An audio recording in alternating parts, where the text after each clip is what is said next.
Sejak 10 tahun silam sudah menjadi kesibukan rutin bagi Adi sebagai pembuat tempe mendoan.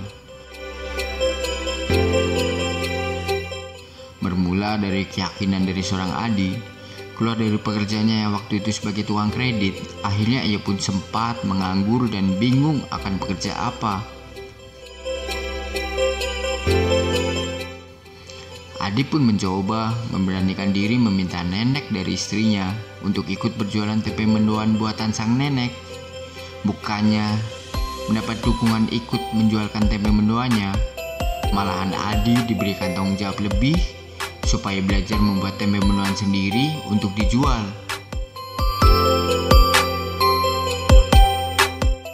Dengan dibantu modal seadanya oleh sang nenek, Adi pun mulai belajar membuat tempe mendoan.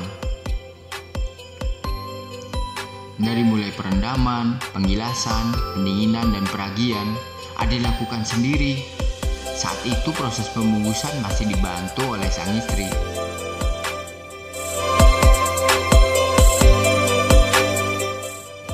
Di hari pertamanya berjualan tempe mendoan, Adi sempat merasa pesimis karena ternyata tidak sesuai ekspektasi saat menjajakan dagangannya.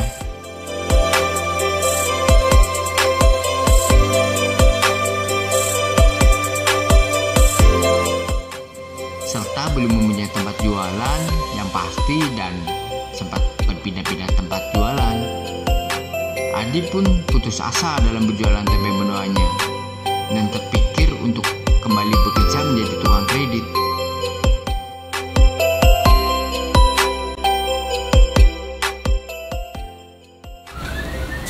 Dia dari awal mulanya memang dari tukang kredit, ya kredit barang harian.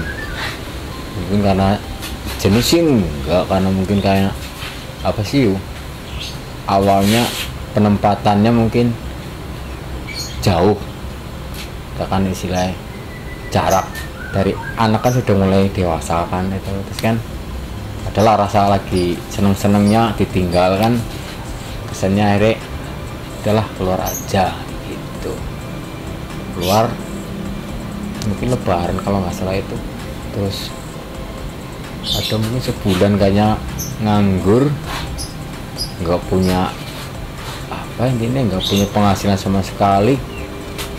Terus uang istilahnya gaji terakhir pun buat lulus sampai sebulan itu udah menipis, bingung kan akhirnya. Ya, akhirnya gimana caranya kita mengolah supaya jadi penghasilan intinya. Terus bahasa ininya ya karena nenek mertua kan backgroundnya tukang tempe, jadi akhirnya kan apa sih bahasa ini, eber lah, ikut jualan gitu. Cuma kan kita nggak ikut prosesnya gitu. Akhirnya malah bukannya di istilah apa dikasih sambutan yang gimana, malah akhirnya yaudahlah dikasih modal dari awal itu. Intinya jadi 5 kilo awal itu kita berproses. 5 kilo pertama kan kalau tempe kan 3 lakon ya, berarti kan 15 kilo. Ya benar emang sih kita udah ada modal, tapi kita alat udah sama sekali nggak ada kan. Akhirnya kita dikasih modal dandang kukusan itu 1 pawon tungku pun dari bapaknya 1 itu yang bulat 1 tok itu udah kayak gitulah ini. Dari terus tampah tampir pun yang kecil sampai baskom apapun dimodalin semua, jadi kita modal nekat.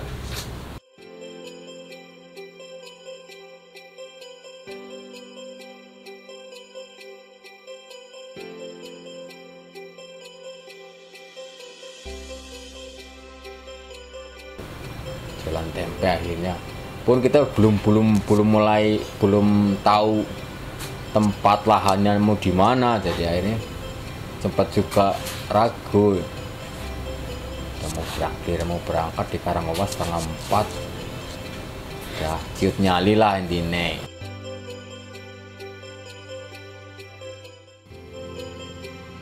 Hari ke hari Adi mulai melakukan aktivitasnya dari membuat tempe hingga menjual tempe tanpa mengenal lelah.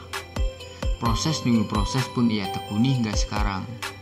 Dan saat ini, Adi sudah mempunyai 4 karyawan untuk membantu proses pembungkusan tempe mendoan. Wah, mending kayak gini kerja aja lagi lah gitu. Sempat putus asa. Karena kan orang dagang kan kalau awal-awal ada yang kita seneng, apalagi ada yang nawar gitu. Iya. Kok sampai di seberang jalan, Mas yang di sini lah. Di sini siapa yang mau beli di seberang? Ini kan baru paling-palingnya orang liatin.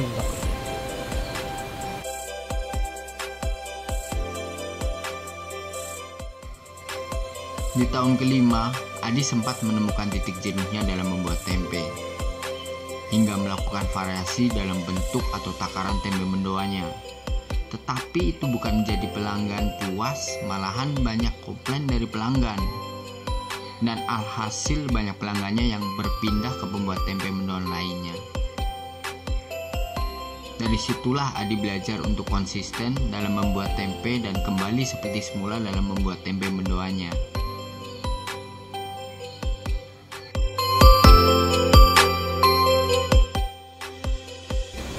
Ya, kaum pekerja lah. Bapak tukang batu, bangunan. Kakak saya juga kerja. Adik-adik saya malah ibu rumah tangga. Baru saya sendiri yang terjun di dagang. Full dagang ya? Full dagang. Ya, sampai sekarang pun udah keasikan lah. Model nekat. Iya, model nekat. Jadi keasikan. Kalau disuruh mau kerja lagi enggak. Sempat sih ada yang nawarin ke kreditan lagi, suruh istilahnya bapak alas lagi, buka lahan. Saya nggak mau, karena jauh juga sih. Kemarin ditawarin di Pangandaran, di daerah Garut. Saya nggak mau, udah kasihkan dagang. Udah dapat iya jalannya. Terus sekarang dagang kan istilahnya apa ya, nggak terposir. Kalau mau libur santai gitu. Cuma akhirnya malah nggak ada istilah moto kayak gitu, udah nggak ada. Kalau mau libur sayang pelanggannya kayak gitu. Sekarang sudah 600 per satunya mendoan. Karena mengimbangi pokok dari kedelai itu. Sebenarnya kalau kedelai enggak sih, kita nggak mungkin sampai segitunya. Ada tetap ada untung kalau dagang tempe. Memang kan akhirnya dari proses ini ada daun, ada yang bungkus, ada buat kayak bakar, dan lain-lainnya kan tetap akhirnya yang tadinya 5.000 6.000 per kilonya, 7.000 per kilonya, kita kan udah ada lumayan lah. Sekarang kan menipis. Jadi kita sekarang cuman motonya jagain pelanggan, nunut urip, nunut mangan, terus gitu aja paling.